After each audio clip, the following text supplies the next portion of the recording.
please direct your attention to your listening device for the show that believes there is no such thing as useless sports knowledge. This is the Benchwarmers Trivia Podcast.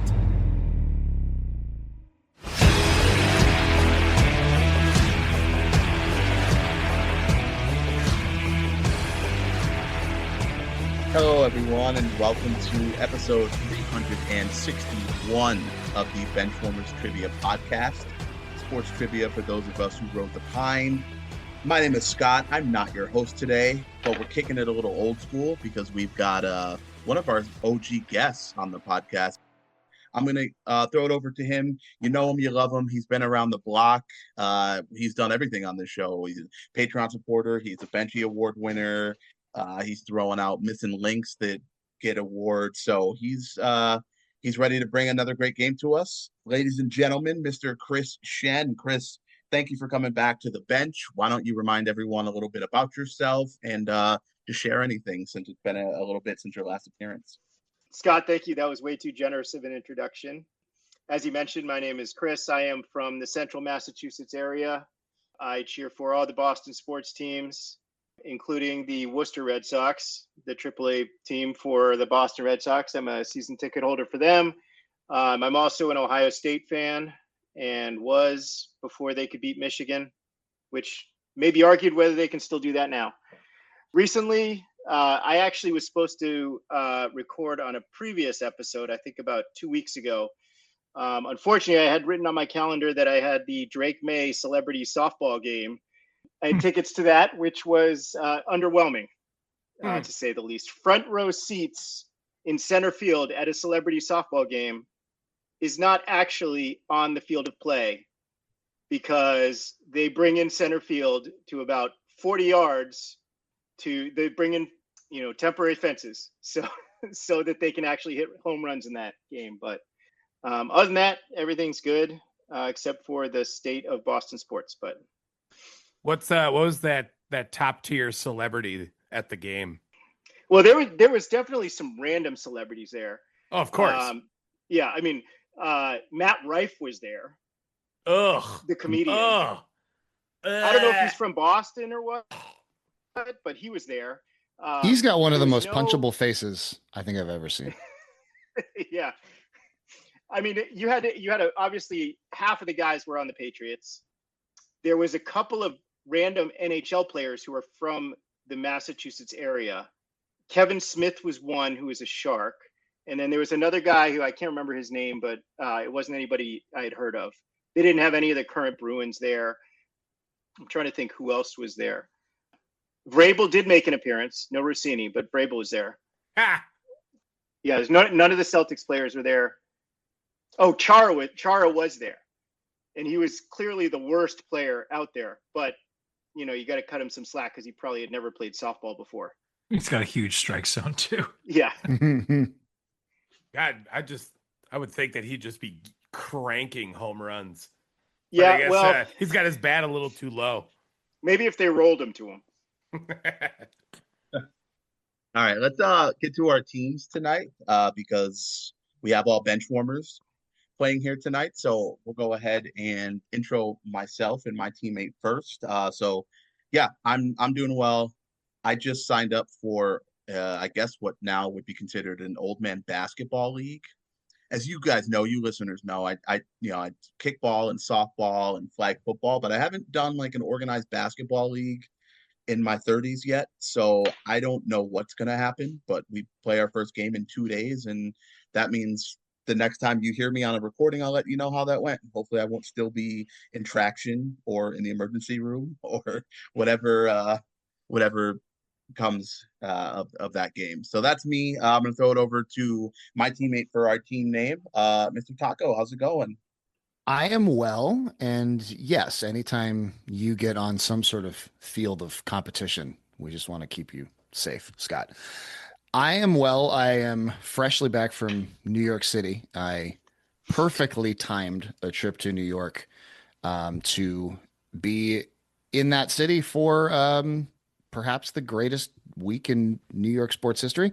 I got to watch the Game 4 Knicks Spurs comeback from a bar across the street from Madison Square Garden, and end up in the spill out traffic after the game, which was ridiculous. And then got to be there Saturday night when they won the title, and did a very small and tasteful amount of running around in the streets before things started getting set on fire. I retreated back to safety. But I am here. I am wearing the bootleg Knicks hat that I bought for $10 on Fifth Avenue because I needed some sort of gear so I wouldn't get accosted. And yeah, it was amazing. Our team name is going to honor the champion Knicks. Scott's a native New Yorker. I have been a diehard Knicks fan for almost a week now. And so our team name is going to be First Time, Long Time. That's right. And now we'll throw it over to our other bench warmer team here, Mr. Snyder and Mr. Wirtz. Take it away. Doing all right here. I got to admit, I haven't been watching as closely, and I turned that game off before the comeback. And yeah, just one of those. I've been knee deep in moving this week, moving my mother-in-law, and so haven't really been looking up from bubble wrap. But people seem to be having fun out there, so that's great. We're going to celebrate that. Over to my teammate. Oh, well, thank you, Josh. And I know that struggle of the movement. I have been in the exact opposite. You've been doing the adult stuff. I have just been in kid mode for the last couple days. School's finally out for me. So no more school, no more work. I love that. I'm currently sitting in my Toon Squad t-shirt. I know I'm wearing a sweatshirt right now, so you can't see it. And I'm wearing Nerf pants right now. I've been watching Power Slap because I'm insane. I don't know. I have no clue why I'm watching it, but I a lot of my pro wrestler friends have been taking part, and they're pretty damn good. I'm just gonna throw it out there. They're kind of shouting them out. Wrestling's fake. Power Slap, that thing is definitely real. And then Tuesday, I'm actually taking my daughter. It'll be her first time at a concert. We're going to go see the Aquabats. So it's going to be craziness on Tuesday. So I'm pretty excited for this upcoming week too.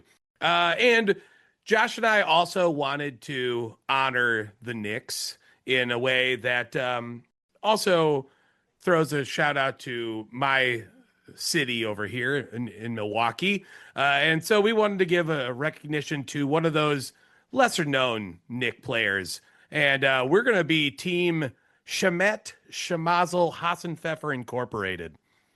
All right. Well, thank you guys. I like one of those names much better than the other. Maybe a little easier to say. You say Shemet Shemazel, you're fine. Shemet Shemazel Hassenpfeffer Incorporated. Which may be shortened to SSHP Incorporated. All right. Just a couple of notes on what you guys were talking about. For Scott, I did the same thing. I never made it past JV basketball when I was in high school, but I did play in a co-ed adult league when I was 30. Got an elbow to the eye, concussion, stitches. So watch out for those flying elbows. I have that same problem with my pro wrestling. Well, pro wrestling, especially, that's a little more dangerous than the co-ed basketball. And then I also knew that I raised my son right when we were watching the game last night. And after the game was over, he says to me, he's 12. He says, "Dad, I think that city's going to burn down tonight." I said, "Man, I'm doing something right with my, with my child rearing skills." So nothing like selective arson. Yes, and my daughter, who doesn't like any sports at all, keeps asking me to watch Power Slap. She's 8. What? Look, matches are 15 minutes. It's kind of nice. I'm just saying. And again, I wanted to watch some of my wrestler friends. They've won every match I've watched of theirs. And I've got 2 friends in there that have been doing, 3 friends, and they've all won. So I don't know. Wrestling's not fake, guys. Just telling you. Yeah. And I will say that, I don't know if you knew that Dave & Buster's is like a sponsor for Power Slap. That's how my daughter found out about it. We were in a Dave and Buster's, and instead of promoting MMA or boxing, they were promoting Power Slap. That's a terrible idea. Well, it's cheap royalties because it's just on YouTube, I think. So God, Just right, watch out for the Power Slap, like, reality game in Dave and Buster's. yes. Knocks kids out of the I room. should have Coming written soon, Power yeah. Slap questions in here. Spoiler alert, there are no Power Slap questions in I this game. studied. I'm out of here. Bye. See you guys later. Well, let's figure out what kind of questions we do have, and let's kick it over to Dan for the rules.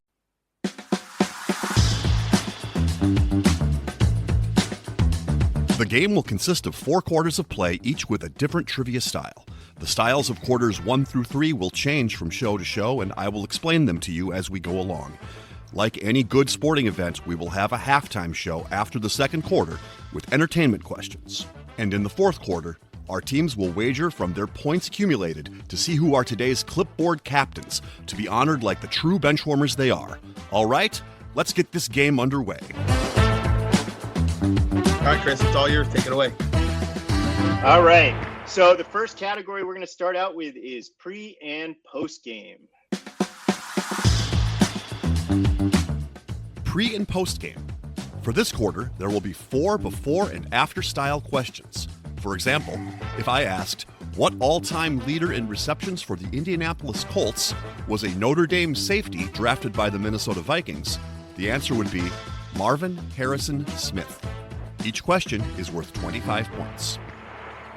All right. Question 1. The Duck who is the third quarterback taken at number 3 in the 1999 NFL draft, and the MLB Hall of Famer who is once the all-time saves leader.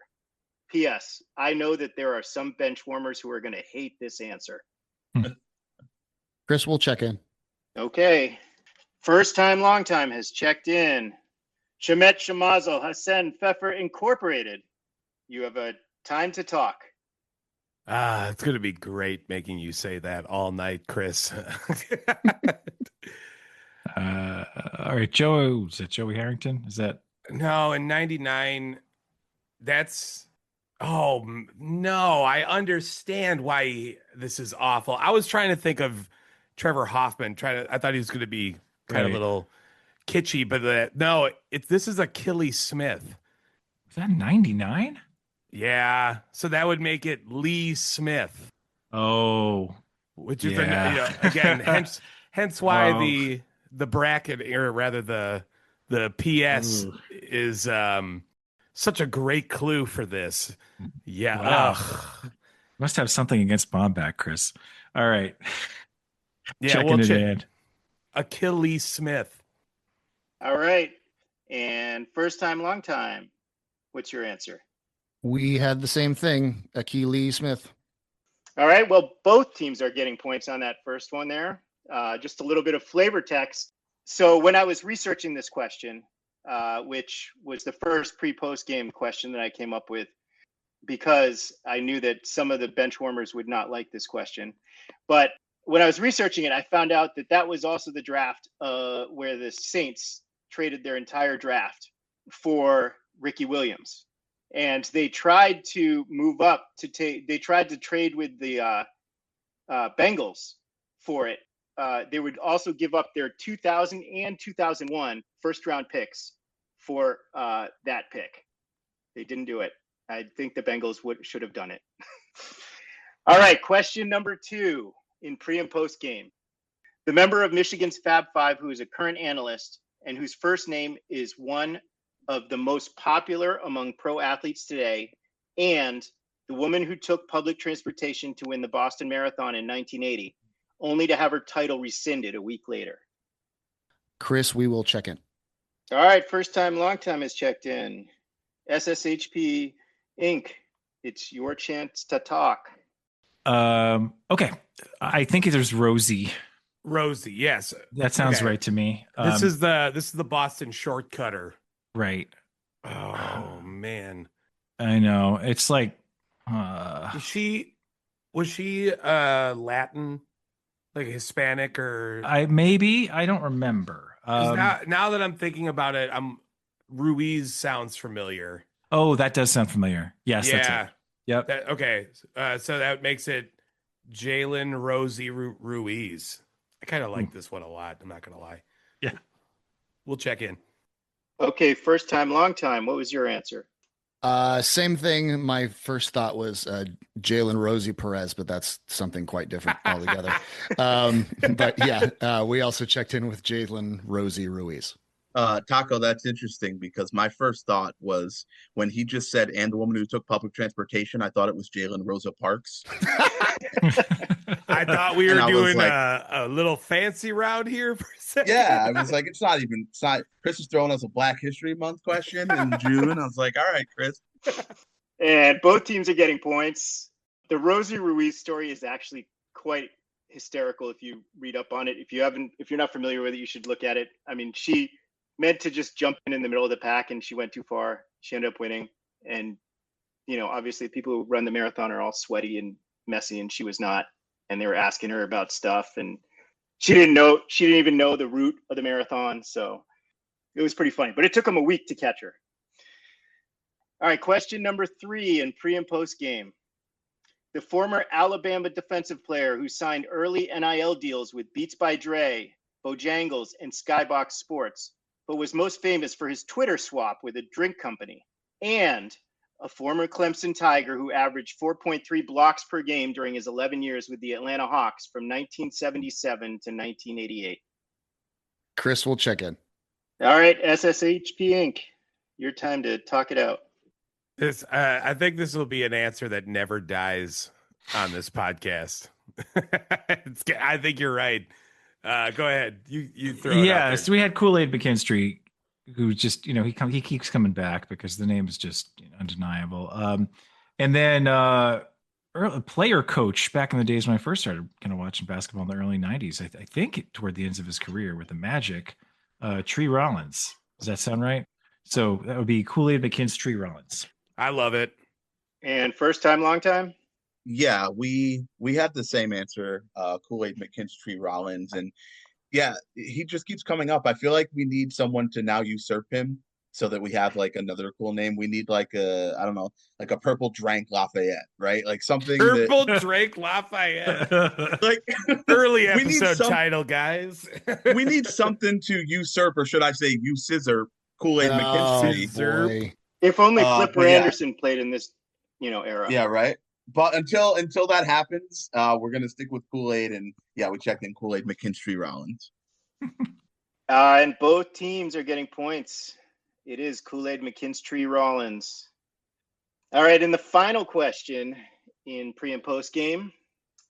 The first Tongan NFL player and 2-time kick returning Pro Bowler whose goalpost punching touchdown celebration was fitting for him playing in the home of Rocky, and the Yankees player who got a sarcastic standing ovation at opening day in 2005 following the Red Sox World Series victory.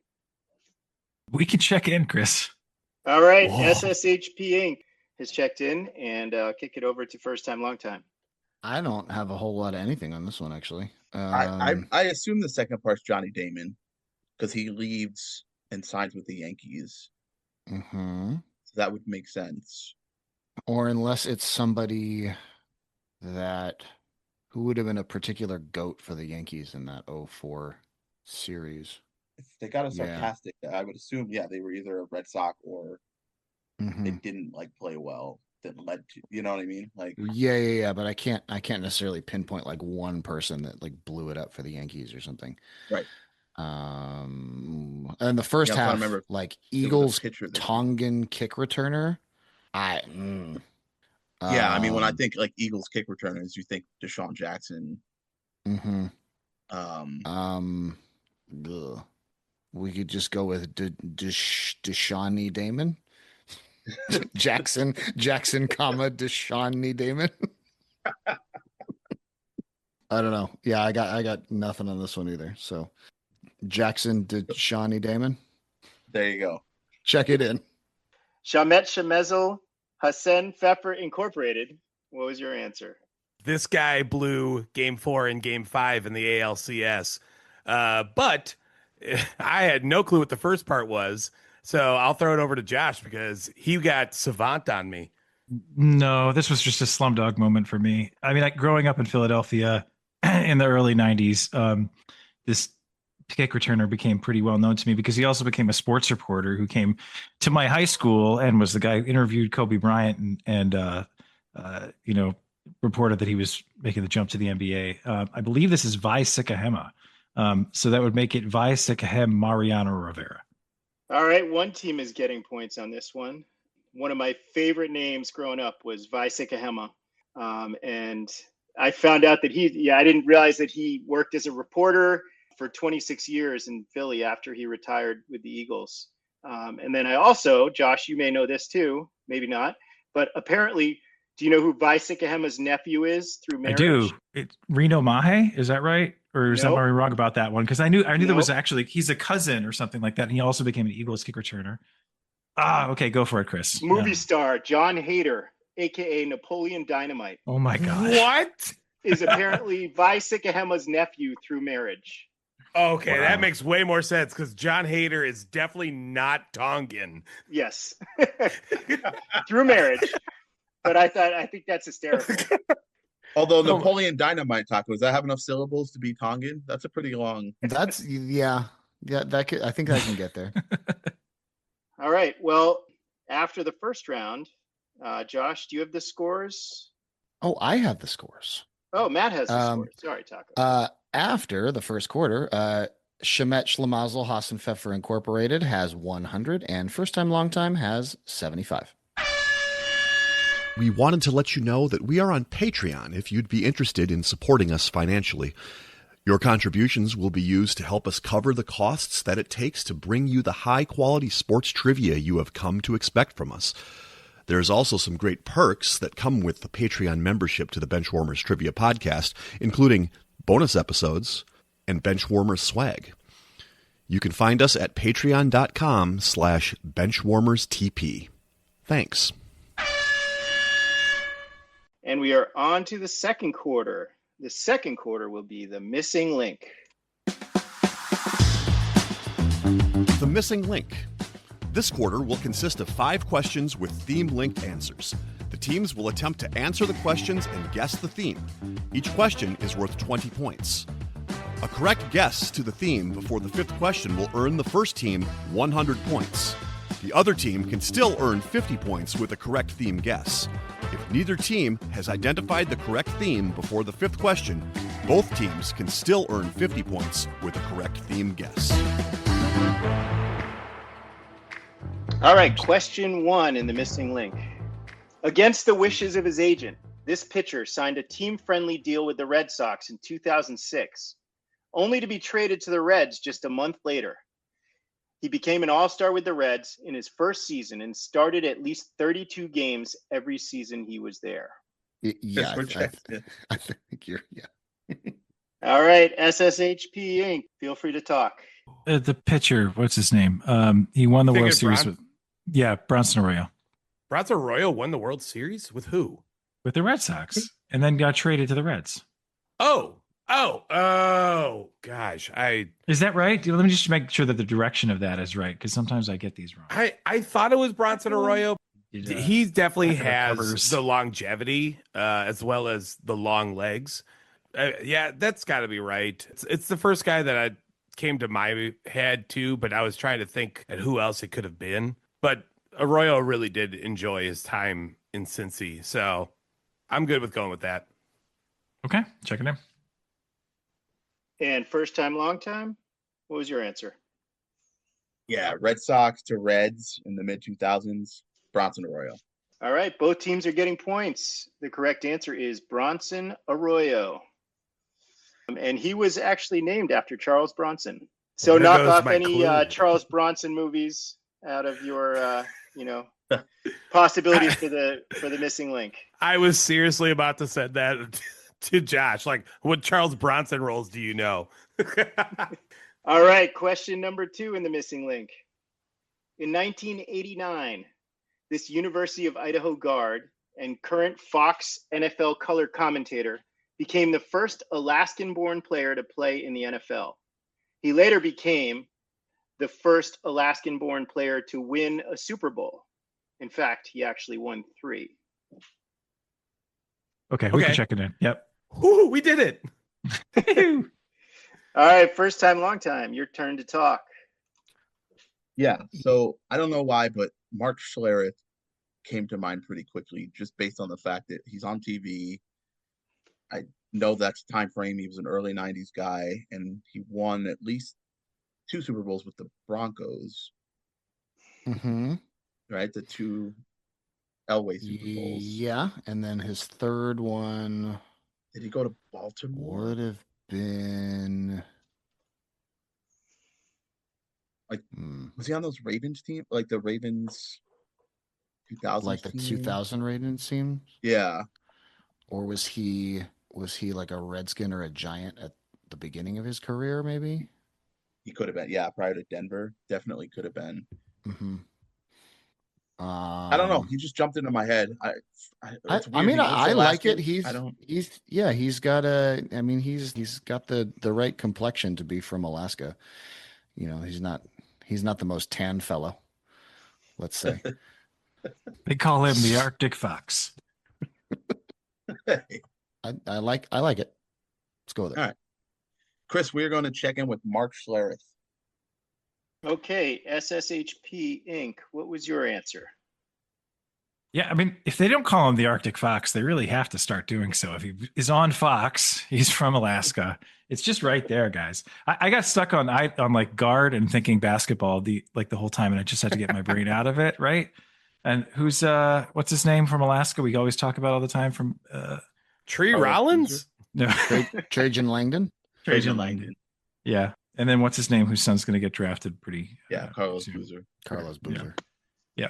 So this what's his name is Mark Schlereth. And we think yes, it was in '92 with the Washington Redacted that he won his first Super Bowl and then moved over to Denver. And both teams are getting points. The correct answer is Mark Schlereth, and I believe his nickname is actually like the Big Stink. Something having to do with, it does have to do with like fish heads or something like that. Something Alaskan, something very Alaskan. But yeah, I believe his nickname is Big Stink or something like that. All right, so to review, the 2 answers in the missing link are Bronson Arroyo and Mark Schlereth. Question number 3 in the missing link. This NFC North pass rusher, recent NFL Hall of Famer, and current Olympic curling hopeful is tied for the record with career safeties with 4 and most safeties in a season with 2. Chris, we'll check in. Okay, Shamet Shemezel Hassan Pfeffer Incorporated. Feel free to talk. I was saying it's to Josh. It's not a Packer. I would have heard this if it was a Packer. And just based off of vicinity, I'm thinking it's got to be a Viking because curling is pretty popular in Minnesota and even in upper Wisconsin over here.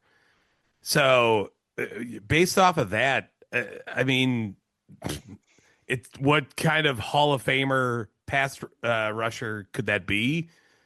Josh, I like your answer. I think Jared Allen's the right call. I mean, I think so, based on what I'm hearing, that's who that would be. Who was I thinking about before? Alan Page is obviously way too old. Yeah. It would have been interesting if after his Minnesota Supreme Court career, he decided to become a curler. Or John Randall decided to become a curler, which just I would like to see that. But yeah, we're going to check in with Jared Allen. Okay, and first time, long time? Yeah, we said the same thing. I feel like he went in to the Hall of Fame 2 or 3 years ago, somewhere in there. And especially with the Minnesota connection, it makes sense he would go into curling as a post-football career. So we also checked in with Jared Allen. All right, and both teams are getting points. And you guys both got there the way that I was hoping, which was I can't imagine many of you knew that he was a curler, but curling is extremely popular in Minnesota. You know, recent pass rusher for Minnesota who is in the Hall of Fame, and it's Jared Allen. And I guess that after he retired from football, someone dared him to take up curling. So he did, and he loved it. And he's now on a team with other NFL players, including Mark Bulger, Keith Bullock, and Michael Roos. Is that how you say his name? Roos. They've become serious enough that they competed in the U.S. curling national championships.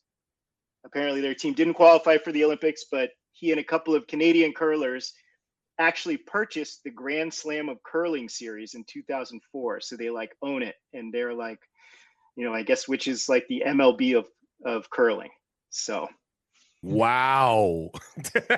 Yep. So he's big time into curling. Settle down, guys. The MLB of curling is here.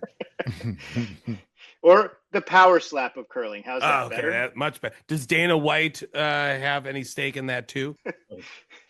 And I'll review the answers so far in the missing link. We have Bronson Arroyo, Mark Schlereth, and Jared Allen. Now for question 4. In a 1993 game for the Spurs, this future Hall of Famer had this stat line: 0 points, 3 assists, 28 rebounds, 45 minutes. Now, technically, this player doesn't fit the missing link, but he would if given his wishes. Chris, we'll check in. Okay, SSHP Inc. Feel free to talk it out. Well, that's interesting. I think we're mulling over your link clue here and trying not to give away what's probably already been checked in by the other team. This clearly feels like Dennis Rodman. Yeah, I mean, I know I've heard that he's done it before. I don't remember who he did it with, but I mean, 23 rebounds, no points. 28 rebounds, yeah, 28 or 23, rebounds. 28, 28 rebounds, yeah, 28, 3 assists. That's what I was looking at. Yeah, I mean, that sounds like it's got to be him. It's got to be Rodman. All right, let's check that in. Okay, first time, long time?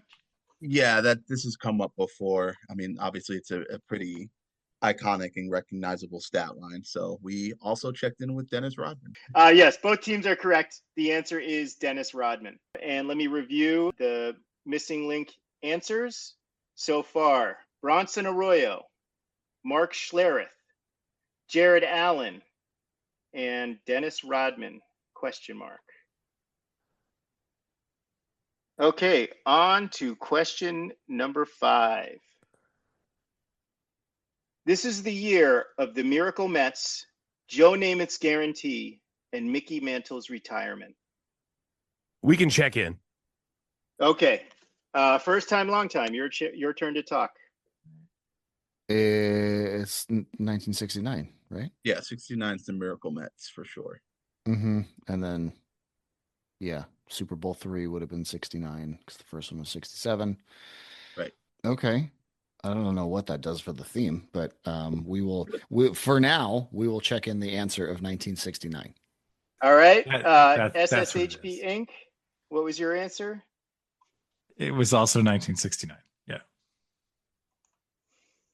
Okay, and both teams are getting points. The correct answer is 1969.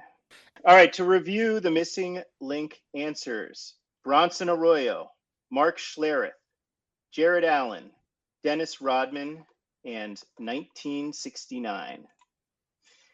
The first team to come up with the correct answer after question number 5, Shamet Shemezel Hassan Pfeffer Incorporated. Do you want to reveal the missing link? I want to reveal Dave's penultimate guess here.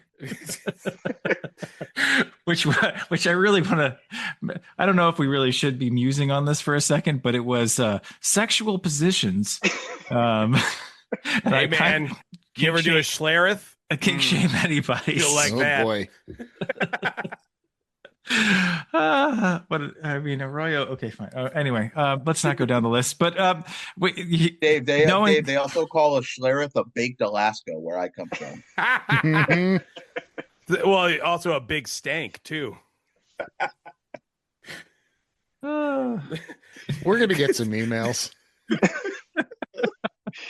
The entire category is going to be bleeped. Yep. Anyway, we ended up with all war, or as in the last case, were 69. I'll have the jersey numbers. I don't see it now. Looking back, it all seems so clear, but nope. Yes, and that is the correct answer. That is correct. The connection between all of these is they are somehow affiliated with the number 69. I was hoping that Marcus would be on this episode, but alas, because I know that this, yeah. Oh, it suddenly So- makes so much more sense with the Dennis Rodman if he had Yeah. his druthers. Oh God. Yeah, and to expound on that, Dennis Rodman actually, when he was with the Mavericks, had requested the number 69, and it was like there was a press conference, and he was going to get that when he came to the Mavericks, I think, and then the NBA said no, and so it's unofficially banned in the NBA, the number. So that it was really hard for me to come up with questions for it, because football, you have linemen who are sort of anonymous in many cases. In baseball, it's usually like once you get out of spring training, you lose the number. Hockey, there's never been anybody, in the NBA essentially has banned it. So anyways, yes, good job. And both teams got that connection that all of these have to do with the number 69. I do just want to shout out Scott's initial guess of famous mullets in sports, because I do think that Mark Schlereth, Bronson Arroyo, and Jared Allen all had mullets, and it would make sense that Dennis Rodman would want a mullet and couldn't have one. You're right. So I thought I was feeling really good that was correct until the last question came out. Had that been the category, I would have been remiss to not have any hockey players in there, though. Yeah, that's true. Jaromir Jagr may have been the fifth. Yes, fifth one. Maybe. He would have been the gimme. You know that GIF of the guy that is just turning and it says "What the," like that's what Bronson Arroyo's like mullet would 100% look like. Bronson Arroyo or Matt Rife, whose face is more punchable? It's Matt Rife. He's not even close. Like he's already surpassed Colin Jost and Pete Davidson. Those two had top tier punchable faces. Matt Rife is the most punchable face now. Taco, can you attest to Colin Jost that being that close to him recently? No, he's my best friend Colin Jost. No. Yeah. In all fairness, that's Colin Jost's biography. Is a very punchable face. Yeah. All right. After the second quarter, the 25-point deficit remains. Shemet Shlemiel Hassan Pfeffer Incorporated has 250 first time, long time, 225. All right. And on to halftime. It is now time for the halftime show. There will be 3 entertainment questions, with each question worth 25 points. So we are on episode 361. I think I've probably listened to about 355 episodes. We have yet to have a sports literature halftime. So that's where we're going today. Question number 1 in halftime. The Stephen King book from 1999 was titled The Girl Who Loved Blank. The blank could be filled in by this 1998 AL Rolaids Relief Man of the Year in the title. Hint, if you know who Stephen King cheered for, that should give you a hint as to the team the guy played for at the time. Chris, we can check in. Okay, SSHP Inc. Feel free to talk it out. What? Rolaids Relief Man. Was a Red Sox. I'm pretty sure Stephen King, with all his books in Maine, is a New Englander, and Chris, just a little hometown cooking. That would likely be who he's cheering for. So, sure. Who's your 98, 99? God, 98. The Rolaids Relief stuff is just awful to remember. I'm actually trying to think of it more from the Stephen King. It's one of the few books that the family has around the house, or I should say, like authors. Stephen King's a very good family author. Read it to my kids every night. Hey, that and the Phantom Toll Booth. We love it here. 1998. He's got a basic name. It's Tom Gordon. Cause Flash Gordon, and it's the Girl Who Loved Tom Gordon. That's what we'll check in with. Okay, first time, long time. What was your answer? Same thing. Girl Who Loved Tom Gordon. And both teams are getting points. The Girl Who Loved Tom Gordon. Just a brief synopsis of the book. It follows 9-year-old Trisha McFarland after she becomes lost in the woods during a family hike and struggles to survive alone for days. As hunger, fear, and exhaustion grow, she clings to thoughts of baseball player Tom Gordon as a source of comfort while imagining something terrifying that may be stalking her through the forest. Spoiler, it was Tom Gordon. She had to survive on Rolaids for a whole week. The monster stalking her in the woods was actually Heathcliff Slocum. No, that Heathcliff Slocum was a friend to the Red Sox because he got them Veritek and low. Maybe the Mariners. It's fun to think about the other teams' versions of the girl who loved Tom Gordon, because there's a story out there of like a girl who gets lost in the Everglades, and it's called The Girl Who Loved Armando Benitez. Yeah. Right around that same time, yeah, the girl who's lost in somewhere in Ohio, the girl who loved Jose Mesa. The girl who loved Niger Morgan for the Brewers. Somehow the girl who loved Jose Mesa, knowing some of the stuff, that's a little. The girl who loved Urgeth Urbina. Oh, yeah. All right, question number 2 in literature halftime.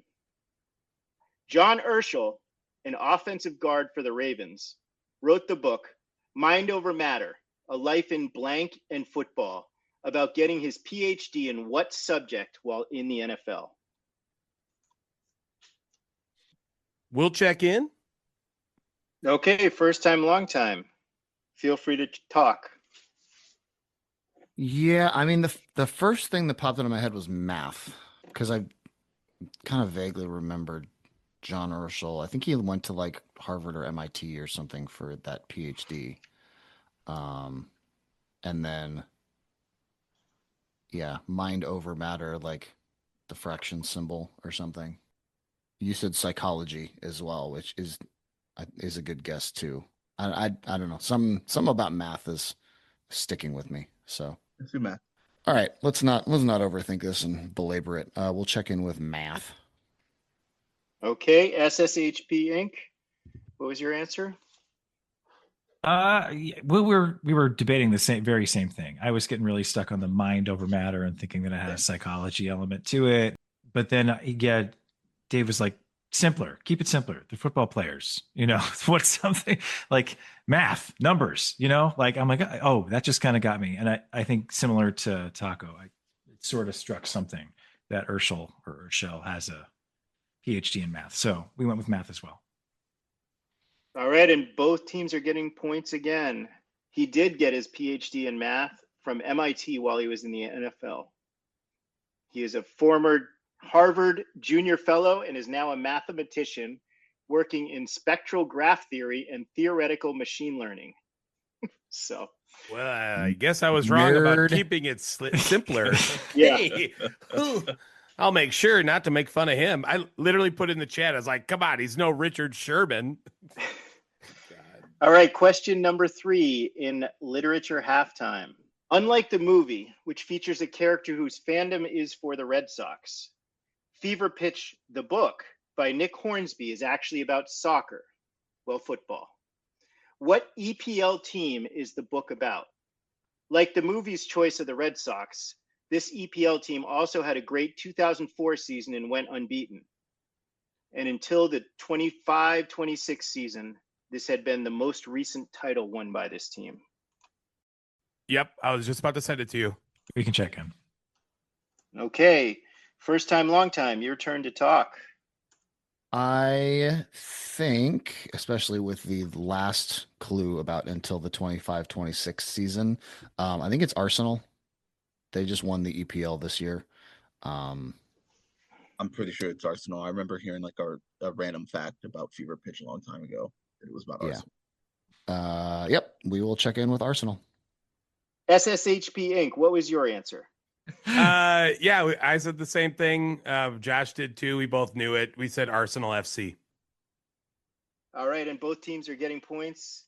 The correct answer is Arsenal. We want to get a score update, Taco? Yes, the scores have changed. Deficit has not. Shamazel has 325. First time, long time, just trailing with 300. All right. So for quarter number 3, we are going to be doing 5-on-3. 5-on-3. For this quarter, there will be 3 categorized lists containing 5 items, where each item is worth 10 points. The teams will attempt to guess as many items as they can. However, if a team has an incorrect guess, they will receive 0 points for that list. All right, and list number 1, the career saves by left-handed pitchers. I'm assuming you want the pitchers' names and not the number of saves. If you want to give me the numbers, go ahead. We checked in with Sorry, the 416, 384. This is my problem. I'm like, handedness blind. I'm literally doing the same thing. I'm closing my eyes and like. Oh, you can picture like how somebody is actually throwing. Okay. And again, that it goes beyond my ken. Okay. We will check in. Okay, first time, long time. Feel free to talk it out for the next minute or so. Yeah, I think we were just kind of getting there as well. Yeah, I think the two we liked right away were John Franco and Billy Wagner. Yep. I'm pretty sure Randy Myers was left-handed, and he's got over 300. Yeah. So that feels like a safe choice. Then it was like going back through old closers. I do know Dave Righetti is left-handed, and I want to say he's got like 250 somewhere in that region of space, which feels for a while. Yeah, which feels like enough to get him there. I think we go those 4. Like I said, my sneaky pick would be Brian Fuentes.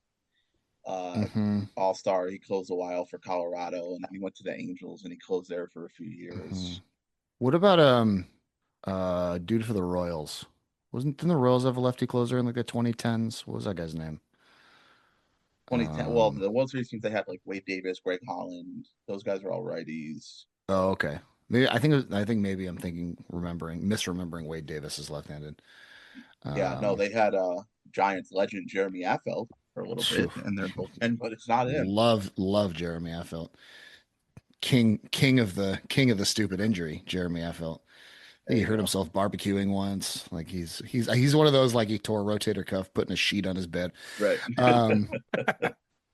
Get George of the Jungle song. Right, exactly. Yeah, I think I feel pretty good about those 4 of Franco, Wagner, Myers, Righetti. Yeah, let's do it. Okay, Shamet, Shemezel, Hussein, Pfeffer Incorporated. What were your answers? Yeah, we had those same 4. And then the 5th name I actually know is, I was actually feeling fairly confident, and you're not too far off, Taco, because he was a Royal, but it was only a couple of years ago, and I believe Aroldis Chapman's up there. So we checked in with all 5. Okay, and both teams are getting points there. Yeah, I think that Taco and Scott, you guys were almost overthinking it. I thought Aroldis Chapman would be one of the easier ones to get from there, just because he's still pitching, still closing. It was actually quite impressive because Taco was very close on a lot of these guys. Career saves by left-handed pitchers. Number 1 was John Franco with 424. Number 2 is Billy Wagner with 422. Number 3 was Aroldis Chapman with 375. Randy Myers was number 4 with 347, and Dave Righetti was number 5 with 252. Nice. But yeah, impressive. I thought that there might be a chance that I would stump Dave with a baseball list question there, but to no avail. Doesn't go that far back. Well, they didn't even cross my mind. That far, Yeah, right? I forget he exists for some reason. Because he's a FTG. Yeah, that's probably why I try not to think about it very much. Aroldis anagram to Rolaids? I think it might. There you go. Yeah, I think it does. Oh my God, it does. I hate that. No. All right, and list number 2. Please give me the Ohio State players with the most career rushing and receiving touchdowns since 1990 at Ohio State. Rushing and receiving. Combined, yes. You want to just go with...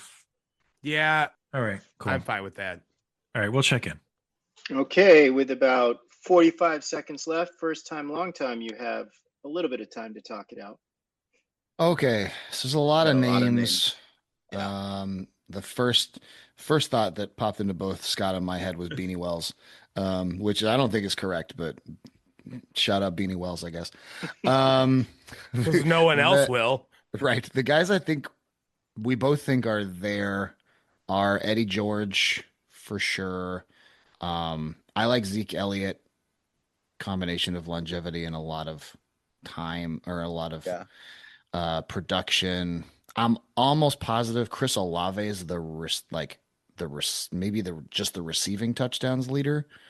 Yeah, Um, of all the receivers, he's the one I feel best about over like yeah, Harrison, Smith and Jigba. yeah. I I just don't brought hate up J.K. Dobbins. yeah, Brought I him just up. brought up J.K. Dobbins just again for like the longevity. He had a lot of starts, a lot of carries, a lot of And, playing time. and he would have had receiving touchdowns also because he's a good pass catching back. Yeah, that wouldn't surprise me. Um, do we go those four? Yeah, we talked about a couple of the quarterbacks. Yeah, I think the only two that might be there are like JT Barrett and Braxton Miller just because they were running the most. Yeah, you don't think it's Cardale Jones in his 6 games that he actually was productive there? Don't that's Not there's Dwayne that's Haskins, rest in peace. drama around Cardale Jones. Um, Yeah, I yeah, I don't know. like you said you think it's more recent just based on the scoring. I agree. Yeah, I mean, this one's tricky just because like I feel I'd probably lean on the rushers. Mhm. Like if anybody's there from the receiving side, it's probably Olave. Yeah, Um, I agree. All right, I'm going to I do need want to shout out. your answer. okay. I want to shout out my guy David Boston. Cool. Yeah, a menace. Um, okay, so George, Zeke, Dobbins, Olave. Does Yep, that feel let's good? do that. All right, Yep. those four. Check it in. Okay, SSHP Inc. What were your answers? Pretty much the same conversation. We went with Eddie George, Zeke Elliott, and J.K. Dobbins. We also were playing around with wide receivers. We forgot about Olave. So we were thinking about JSN and all of that. I was kind of going back to wondering whether Maurice Claret had enough carries and time and all that to maybe get on that list, but decided not to go with him. So we just went with 3, Dobbins, Elliott, and George. You went with Dobbins, Elliott, and George? Mm-hmm. Okay. One team is getting points. I'm going to read down. Nobody guessed number 1, Travion Henderson. And that's one of the reasons I put Really? in receiving touchdowns because he caught a lot out of the backfield. Wow. Wow. I never with would have pulled 48. that name. Travion Henderson had 48. Eddie George was second with 45. Ezekiel Elliott third with 44. Taco, I think it was you who mentioned JT Barrett. He had 43, tied with J.K. Wow. Dobbins. So Holy heck. Wow. Carlos Hyde was number 6 with 41. Braxton Oh, Miller, good name. 36. And then Olave was 8th with 35.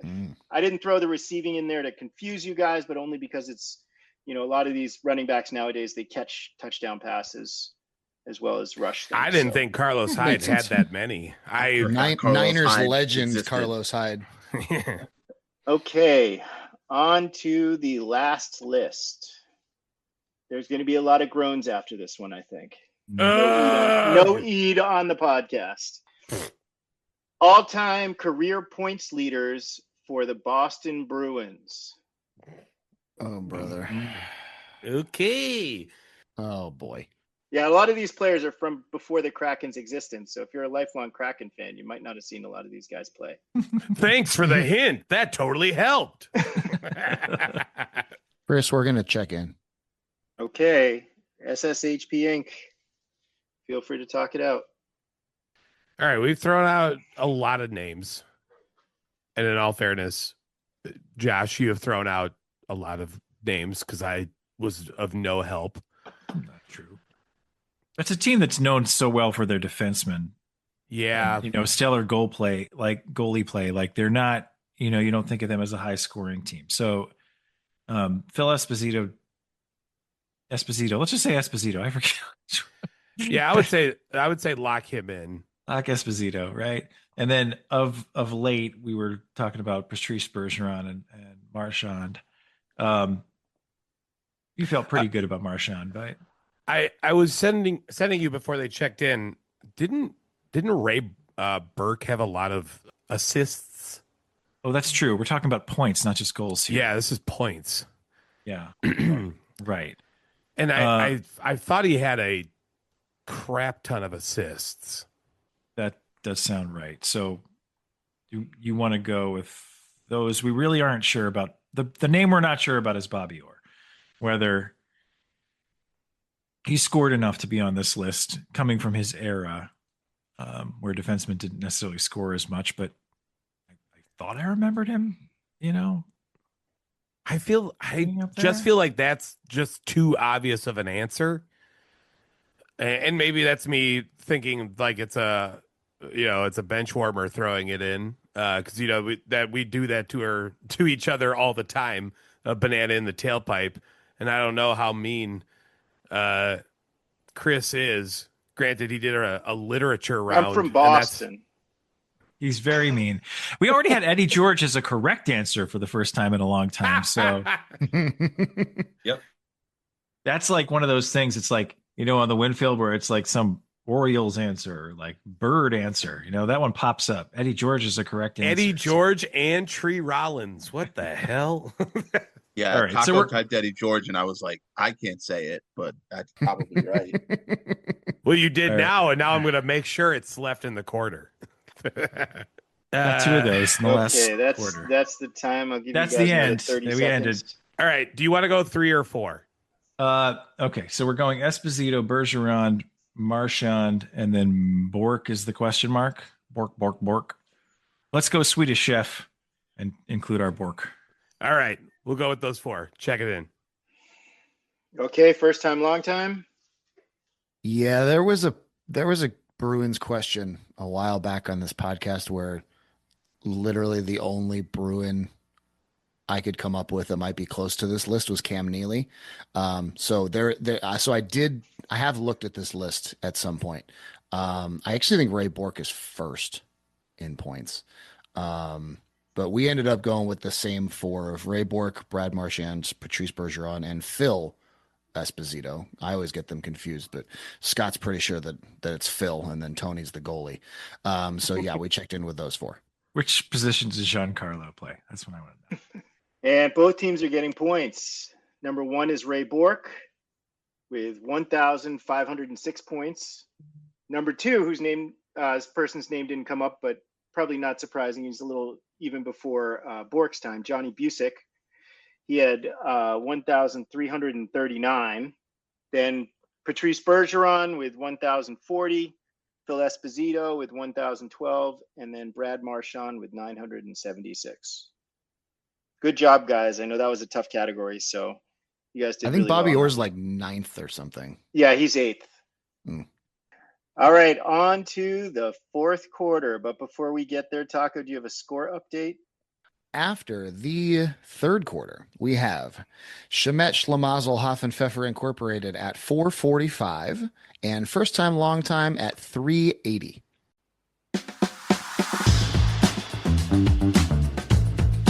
The 4th quarter, known as Put Your Fours Up.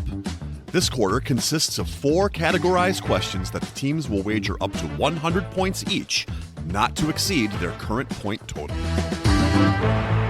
The categories of the 4 questions in the 4th quarter are: number 1, NBA awards; number 2, NCAA Men's Basketball Championship; number 3, Cy Young; and number 4, College Football All-Americans. It is now time for both teams to place their wagers. We'd like to take a minute to invite you to follow us on Facebook, Instagram, and Twitter at BenchwarmersTP. We also have a Facebook group for fans of the show called The Bench. Join us there to comment on the latest episodes and interact with the rest of the Benchwarmers community. If you would be able to rate us on iTunes, Stitcher, or any other podcast app, we'd greatly appreciate the support so that other people may find this podcast. Thanks. Now that the wagers are in, on to the questions. Question number 1 in NBA awards. Only 2 players have ever won both Sixth Man of the Year and NBA MVP in their careers. But they both won them in opposite fashion. One won the Sixth Man Award early in his career and then won the MVP.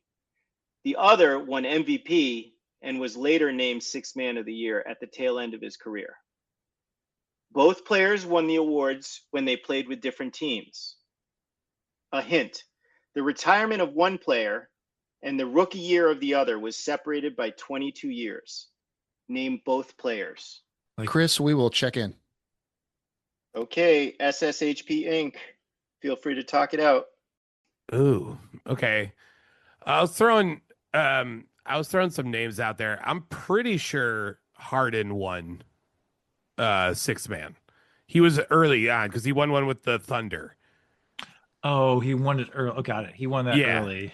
I thought they were going to say he just won it.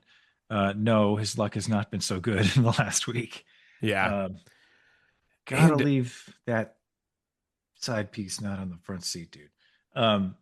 Okay. Anyway, not that I know anything about such things. Let's go back to basketball. The retirement of one player, the rookie year of the other, was separated by 22 years. When did Harden start his career? He's about 36, 37 years old. Oh man. Puts him about 2010. Yeah, 09. 09 sounds about right. So then retirement of the other player would be like 87. Yeah. Right? Okay. I feel like I saw this not too long ago. But does Bill Walton make any noise to you? That does make sense because when Walton came over to the Celtics, he was much more of a role player. Yeah. After he was big for Portland, right? Right. Yeah, they won the title in 77 with him. Yeah, that sounds pretty good. I like that. Walton and Harden. All right. Walton and Harden for 100 points. Check it in. Okay, first time, long time. We had the exact same 2 answers, opposite. I came up with Walton right away, and Taco had Harden. So we checked in with both of them for 95 points. All right, great job, guys. Both teams are getting points. And, Josh and Dave, I thought you guys talked it out exactly how I hoped you would. Harden's much more memorable just because he's more recent. And then, with Bill Walton, his injuries and everything, he was just a role player with the Celtics when they won the championship in 86, I believe it was, and he won the Sixth Man with them then. I watched a documentary about Bill Walton, a couple months ago, and it was, obviously going through his entire career, just one of the coolest dudes around, and yeah, it definitely was kind of sad, even though he had no real affiliation here to Milwaukee. It's sad to see him pass away. Can anyone name this year's Sixth Man of the Year? Yeah, Keldon Johnson. Very good. Did nothing. I had that. AKA the guy who looked really good in the first quarter of Game 5, and then Mitch Johnson just forgot about him on the bench. And do we need a score update after this first question here? We can. It's close enough. Scores currently stand. Shamit and Associates have 545. First time, long time, 475. On to the second question in NCAA men's basketball championship. What current college basketball team, who has been playing in Division I since before 1990, has the best all-time winning percentage without winning a national championship? This school's record is currently 1,508 victories, 736 losses, with a 67% winning percentage. They have been to the NCAA tournament 28 times. We'll check in. Okay, first time, long time. You got a chance to talk it out. Okay. To answer your question, Scott, no, Gonzaga has not won a championship. I kind of wonder if maybe it's them. They're always good, They are always good. and they like since before 90, so the Stockton years, and then they were like fine in the 90s, right? And then they really started to take off in the 2000s, Yeah. like winning 32 plus games a year. Yeah. Yeah, that's not a bad shout. And I like that idea of going like really good mid-major who could or smaller conference team, whatever you want to call them. And they've been the most consistent one winning wise Mm-hmm. of the mid-major schools. Yeah. I'm trying to think if there's any other like kind of bigger name programs that have just never won a title. Yeah, no, I don't think I'm going to come up with a better answer than Gonzaga. Yeah, that they just jumped in my head first. It's like always good. I think trust the gut. Let's do it. All right, we're doing it. Chris, we're checking in Gonzaga for 95. Okay. Shemet Shemezel Hassan Pfeffer Incorporated. What was your answer? And wager? Same thing. We also went with Gonzaga. They just stood out to me immediately. I remember them obviously not winning the championship and just having, I think, the number of tournaments that they've made to winning percentage makes sense as well. But we also went with Gonzaga for 100 points. Great job, guys. Both teams getting points on that one. I had to throw in the since 1990 because College of Charleston and Belmont both joined Division I since then, and they actually have better winning percentages than Gonzaga. College of Charleston came into Division I in 92, and they have like a 69% winning percentage, and Belmont came in 2000 and they're 67.5%. But to answer your question, I think Scott and Taco, you guys were talking about Mark Few and how great his record is.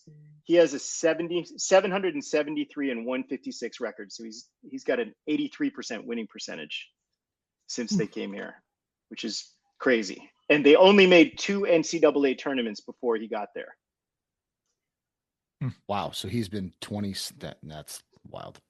Yeah. Mark Few, I think I don't know if it's consecutive. Am I right, Josh? I was going to say the same thing.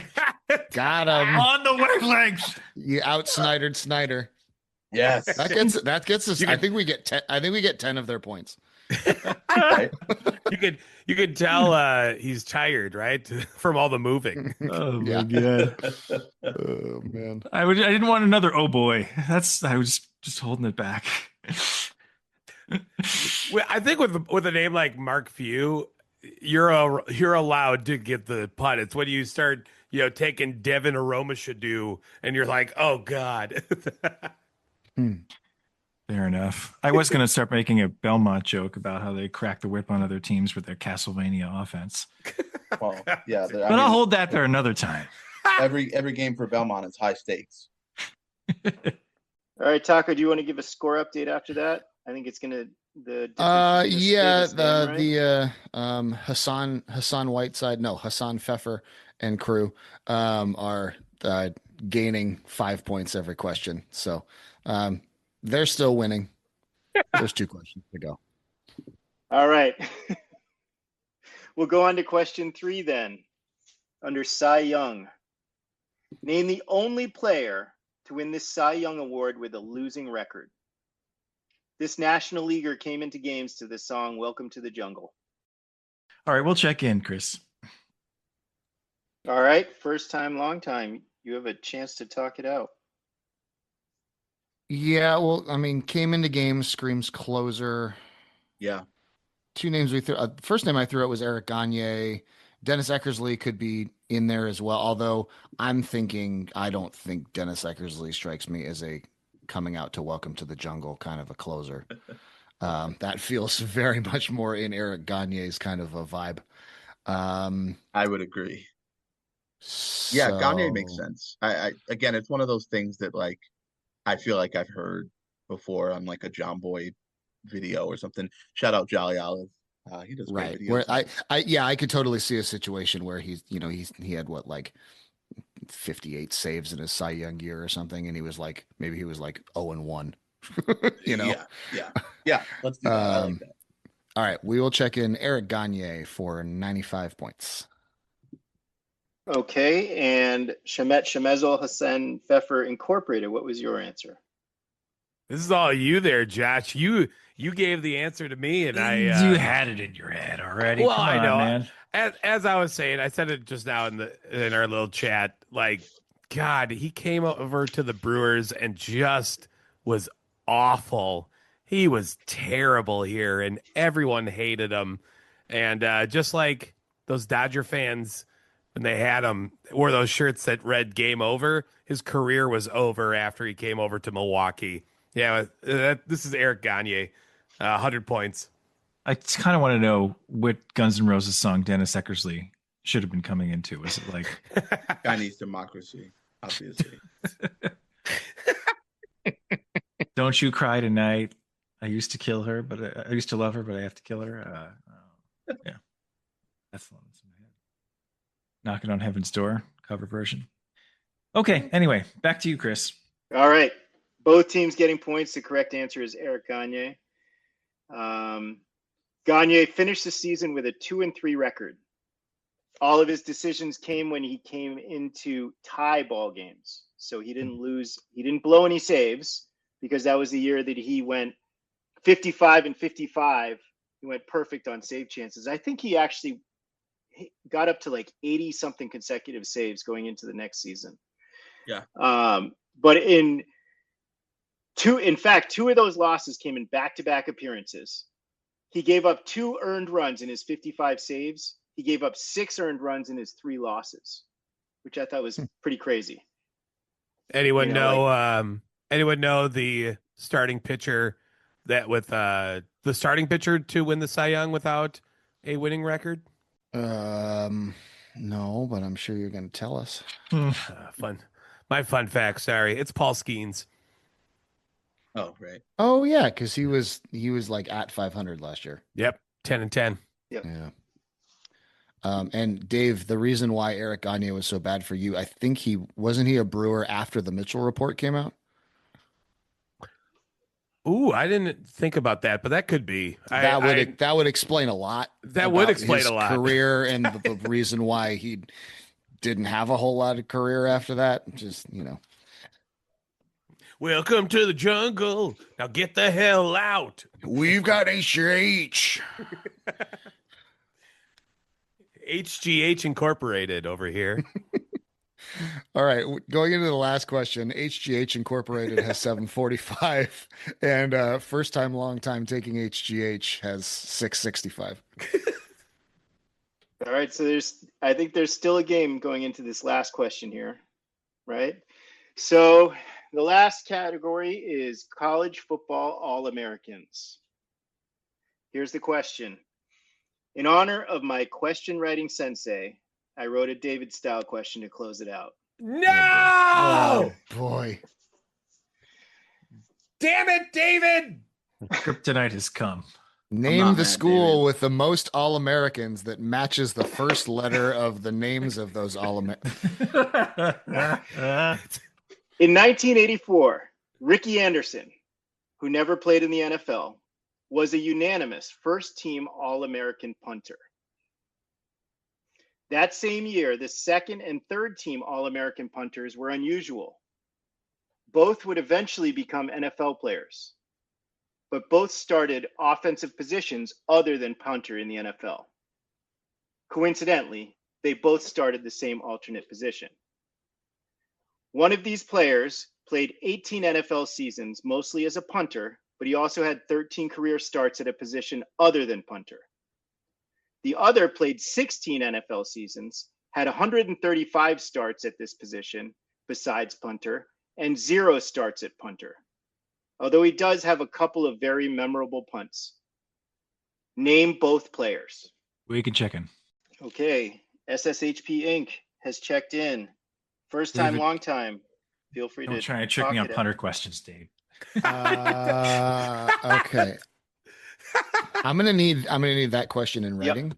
I got it. In blood, please. Okay. Oof. Oh boy. Sorry, the Nice formatting job. didn't come through. I did have some breaks in there. Uh-huh. Okay, so we're looking for two guys that were Yep. punters in college Starting Yep. the timer.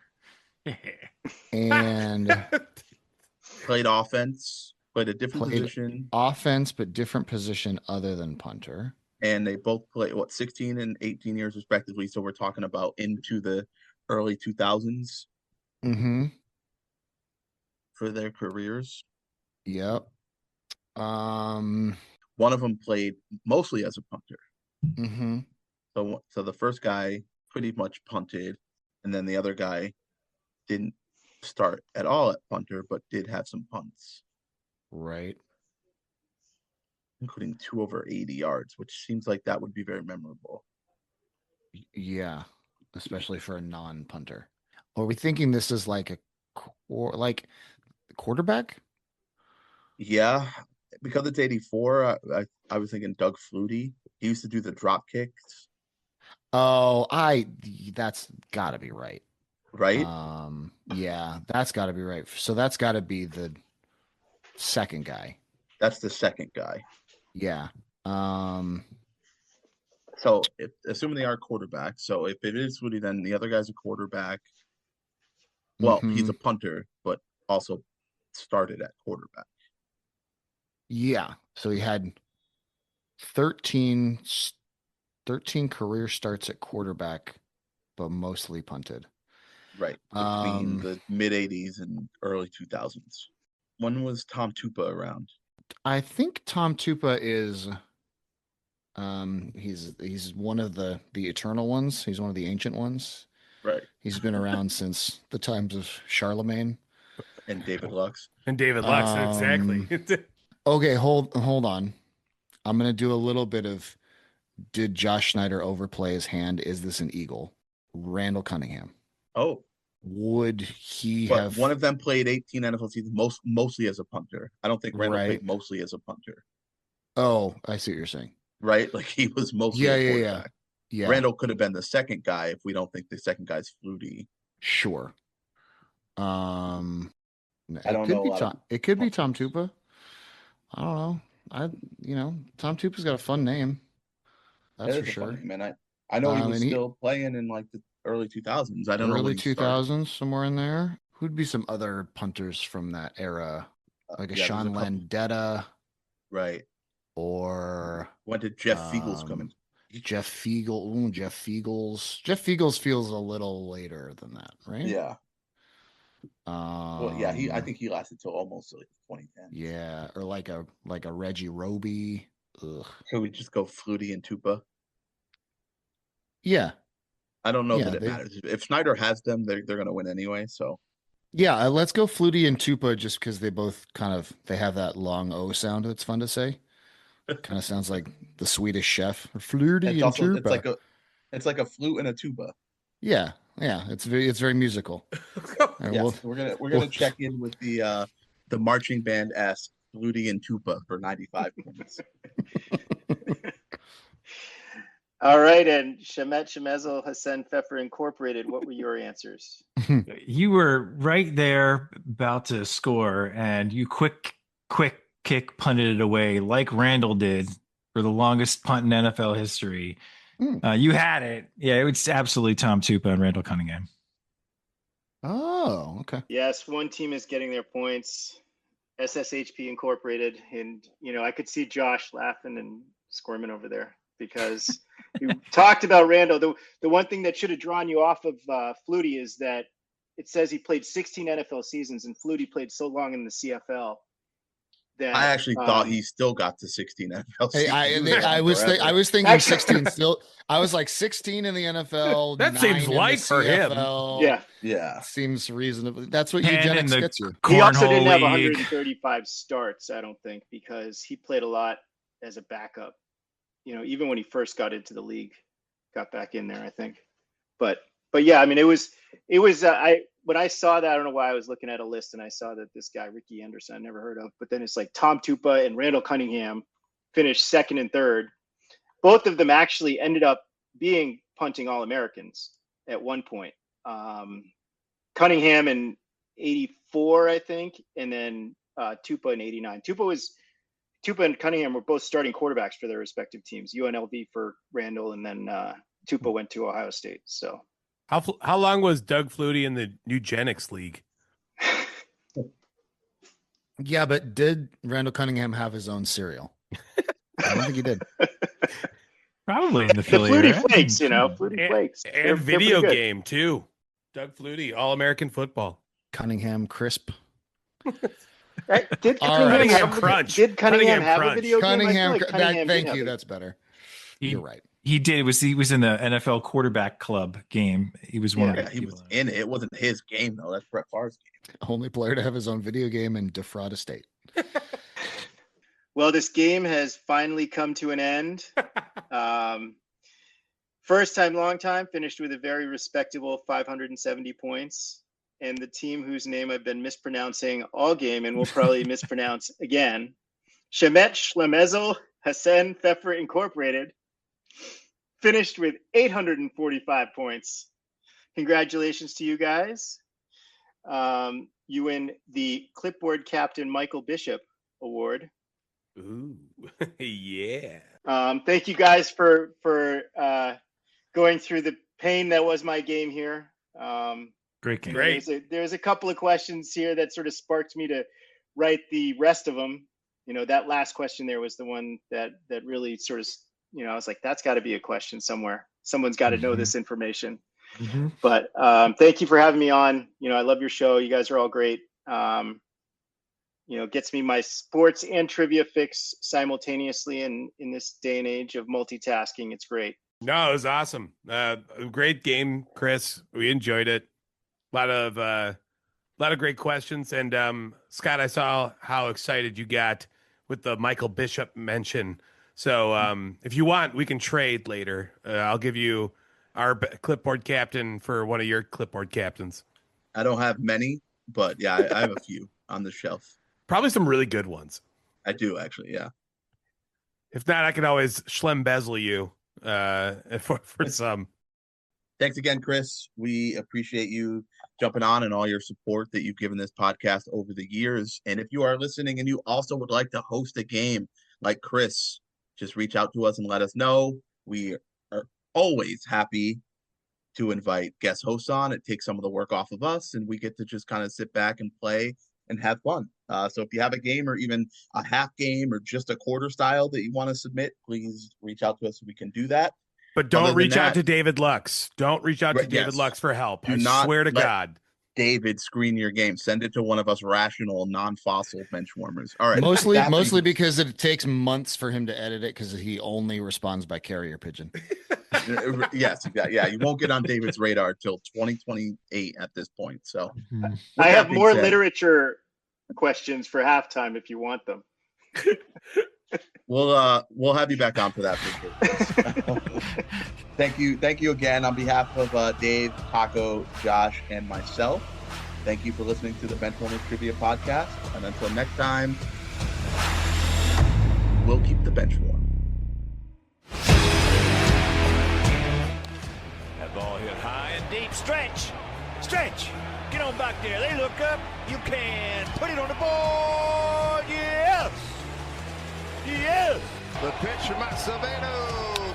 A drive deep to right field. Down the line. The Mariners win this game 2-1. The dream lives. They're going to the playoffs. The drought is over. Cal Raleigh. Wow. Hey now. Want more trivia? Follow us at Benchwarmers TP on all social platforms for more sports facts and trivia. That's at Benchwarmers TP.